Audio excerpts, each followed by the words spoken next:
छठे चरण के लिए कल होगा मतदान। आपको बता दें कि 10 जिलों की 57 सीटों पर कल वोटिंग होगी। कई प्रत्याशियों की किस्मत ईवीएम में कैद होती हुई नजर आएंगी। अंबेडकर नगर, बलरामपुर, सिद्धार्थनगर में कल वोटिंग होनी है, तो वहीं बस्ती, संत कबीर नगर, महाराजगंज में भी मतदान होगा। गोरखपुर, कुशीनगर, देवरिया, बलिया में भी मतदान होगा। तो इस वक्त की बड़ी जानकारी हम आप तक पहुंचा रहे हैं चुनावों से जुड़ी कि कल छठे चरण के लिए वोटिंग की जाएगी। आपको बता दें कि कल 10 जिलों की 57 सीटों पर वोटिंग होगी। पोलिंग बूथ पर पोलिंग पार्टियां अब रवाना हो चुकी हैं।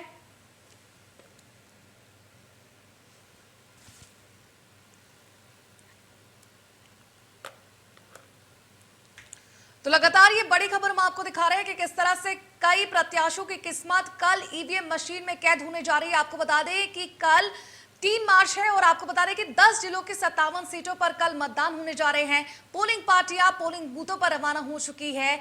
चुनावों के लिए जो तैयारियां हैं वो पूरी कर ली जा चुकी हैं।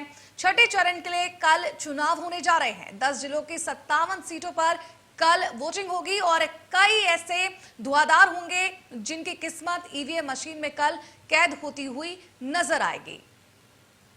तो बड़ी खबर लगातार हम आपको दिखा रहे हैं किस तरह से कल छठे चरण के लिए चुनाव होने हैं। आपको बता दें कि 10 जिलों की 57 सीटों पर कल चुनाव होंगे और इसके लिए जो पोलिंग पार्टियां हैं वो पोलिंग बूथों के लिए रवाना हो चुकी है। चुनावों से जुड़ी जो तैयारियां हैं वो पूरी कर ली जा चुकी है। और आपको बता दें कि कल कई ऐसे दिग्गज हैं जिनकी किस्मत ईवीएम मशीन में कैद होती हुई नजर आएगी।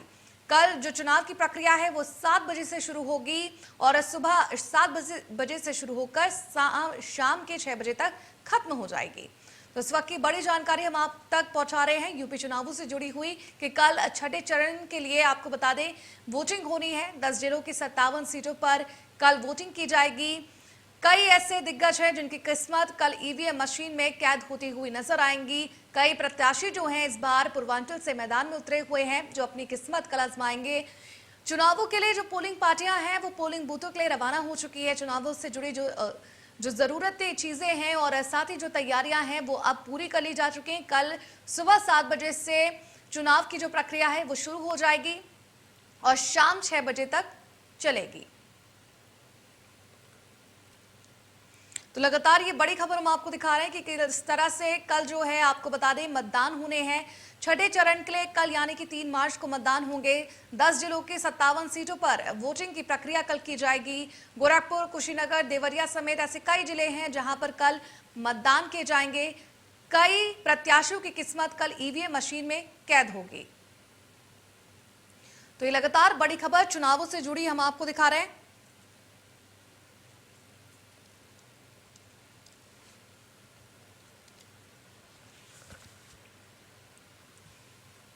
और चुनावों से जुड़ी ज्यादा जानकारी देने के लिए हमारे साथ सुशील गोरखपुर से जुड़ चुके हैं और साथ ही मनोज भी महाराजगंज से हमारे साथ जुड़ चुके हैं। आइए उनका रुख करते हैं और जानने की कोशिश करते हैं कि चुनावों को लेकर किस तरह की तैयारियां हैं। सबसे पहले रुख करते हैं गोरखपुर का। गोरखपुर से सुशील जुड़ चुके हैं। सुशील, क्या कुछ तैयारियां की जा चुकी है? देखिए, गोरखपुर की अगर बात करें तो गोरखपुर में 9 विधानसभाओं को लेकर के जिला प्रशासन ने पूरी तैयारी कर ली है। कल सुबह 7 बजे से वोटिंग की प्रक्रिया शुरू होगी। ऐसे में पोलिंग पार्टियों को अब रवाना किया जा रहा है और तकरीबन देर शाम तक यानी 4-5 बजे के आसपास सभी पोलिंग पार्टियां अपने अपने बूथों पर अपने अपने सेंटरों पर पहुंच जाएंगी। साथ ही जितने भी संवेदनशील बूथ है, अति संवेदनशील बूथ है, उसको लेकर के भी सुरक्षा के पुख्ता इंतजाम किए गए हैं। अर्धसैनिक बलों के साथ साथ पैरामिलिट्री फोर्स और तमाम जो है ड्रोन कैमरे की मदद ली जा रही है और सभी का खाका तैयार किया गया है और बाकायदे सभी का एक कंट्रोल रूम बनाया गया है कि अगर किसी प्रकार की परेशानी होती है तो उस कोड के जरिए उस कंट्रोल रूम से संपर्क करके उसकी जानकारी दी जा सके। तो कह सकते हैं कि कल के सुबह मतदान को लेकर के जिला प्रशासन ने पूरी तैयारी कर ली है और अभी जो पोलिंग पार्टियां रवाना हो रही हैं वो अपने अपने बूथ सेंटरों पर पहुंच जाएंगी और वहां पे पूरी व्यवस्था को मुकम्मल कर लेगी ताकि कल सुबह 7 बजे से पहले वो तैयारी मुकम्मल हो जाए और 7 बजे जो है ठीक 7 बजे वो मतदान शुरू कर दे। जी, सुशील आप हमारे साथ बने रहेगा। मनोज भी महाराजगंज से हमारे साथ जुड़ चुके हैं। मनोज, देश की सत्ता का रास्ता यूपी से जाता है और यूपी की सत्ता का रास्ता पूर्वांचल से जाता है और कल पूर्वांचल में चुनाव है। किस तरह का माहौल बना हुआ है, लोग कितने ज्यादा उत्साहित और तैयारियां किस तरह की हो चुकी हैं?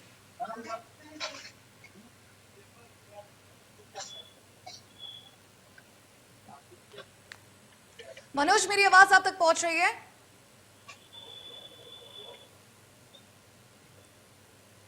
जी, मनोज से हम संपर्क दोबारा करेंगे, लेकिन हमारे साथ सुशील लगातार जो हैं वो जुड़े हुए हैं। सुशील से जानने की कोशिश करते हैं कि किस तरह से चुनावी माहौल फिलहाल जो बना हुआ है वो किस तरह का है और फिलहाल लोगों के मन में इस बार ज्वलंत मुद्दे आखिर क्या हैं।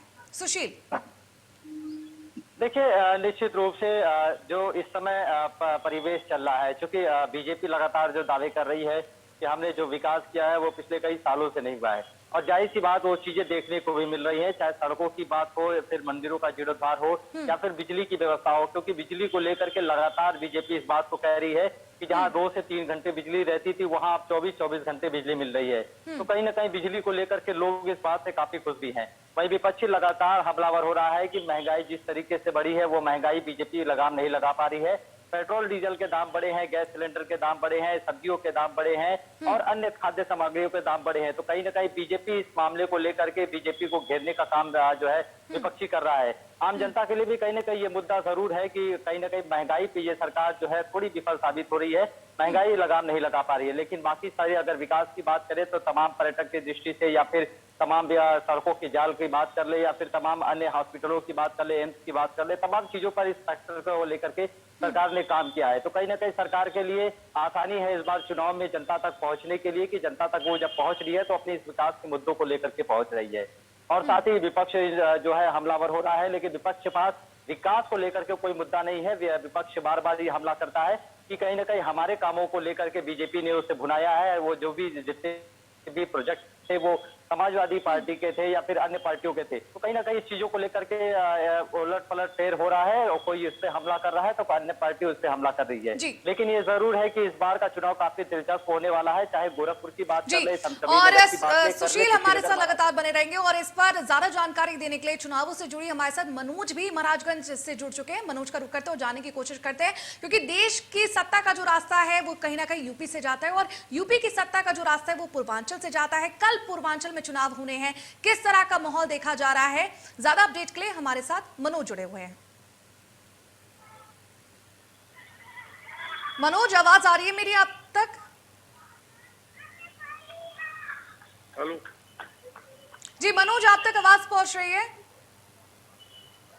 हेलो जी, मनोज से हम संपर्क करते रहेंगे और इसी बीच सुशील भी हमारे साथ गोरखपुर से लगातार जुड़े हुए हैं। सुशील, जिस तरह से आपने मुद्दे भी बताए, 3 दशक से ये देखा गया है कि यूपी में एक बार जो सरकार आ गई दूसरी बार उसकी सरकार नहीं बनती है, तो क्या ये मिथ टूटेगा या विपक्ष आने वाला है या फिर सत्ता पक्ष दोबारा काबिज होगा? किस तरह का माहौल देखा जा रहा है?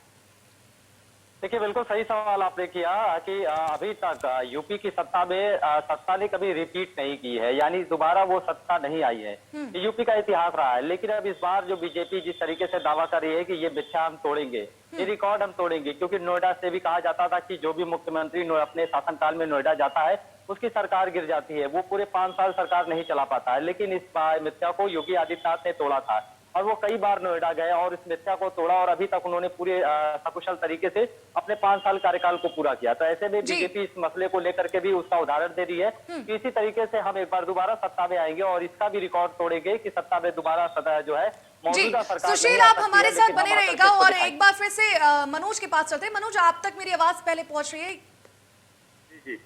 जी मनोज, किस तरह की तैयारियां महाराजगंज में हो चुकी है चुनावों को लेकर? कल 6ठे चरण का चुनाव है, पूर्वांचल में किस तरह का माहौल देखा जा रहा है चुनावों को लेकर? कल मतदान है और आज तैयारी पोलिंग पार्टियों के लिए रवाना होंगी। लगभग 10 बजे पहली पार्टी रवाना की जाएगी यहाँ से और करीब करीब इस जिले में बता दें आपको कि सबसे लेटेस्ट और सबसे किनारे का गांव सोगी बरवा है। पहले वहाँ पार्टी रवाना की जाएगी, फिर उसके बाद धीरे धीरे सारी तरफ मतदान के केंद्रों पर भेजे जाएंगे पार्टियों को। आपको बता दें महाराजगंज में सरगर्मी जो है चुनावी सरगर्मी का है वो 5 विधानसभा में लगभग 4 विधानसभाओं में सीधे आमने सामने सपा और भाजपा से टक्कर है और बाकी एक निर्दलीय और सपा के बीच चल रही है 9वां विधानसभा में। महाराजगंज में समस्याएं कई हैं, उस मुद्दे पर लोग वोट करेंगे। जैसे महाराजगंज में बता दें कि नगर में न बाईपास है न नाली है, इसको लेकर जनता काफी नाखुश है। 30वां विधानसभा में बता दें कि किसानों का काफी चीनी मिल का बकाया है, अभी तक भुगतान नहीं हुआ है, उसको लेकर काफी लोगों में रोष है।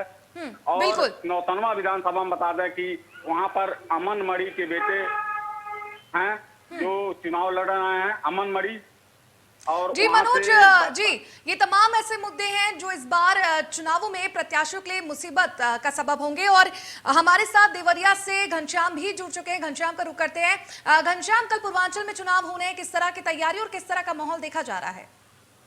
ये आपको बता दें कि यहाँ पे आज कल चुनाव है और आज सभी पार्टियां अपने यहाँ से निकल रही हैं पोलिंग बूथ के, और वहाँ पे वो जो भी होंगे सुरक्षा के काफी जो CISF और BSF समेत स्थानीय पुलिस लगी हुई है सुरक्षा में कि कहीं भी कोई चूक न हो। और साथ ही प्रशासन ने जो अति संवेदनशील और संवेदनशील के लिए स्पेशल सुरक्षा व्यवस्था किया है। उन्होंने कहा है कि जो भी अगर कहीं भी मतदान कर्मियों में कोई भी अगर असुविधा गलत मतदान करा उसको बख्शा नहीं जाएगा, चाहे कोई भी हो। इसको लेके आज 10 बजे पोलिंग पार्टियां रवाना होंगी बूथों के लिए।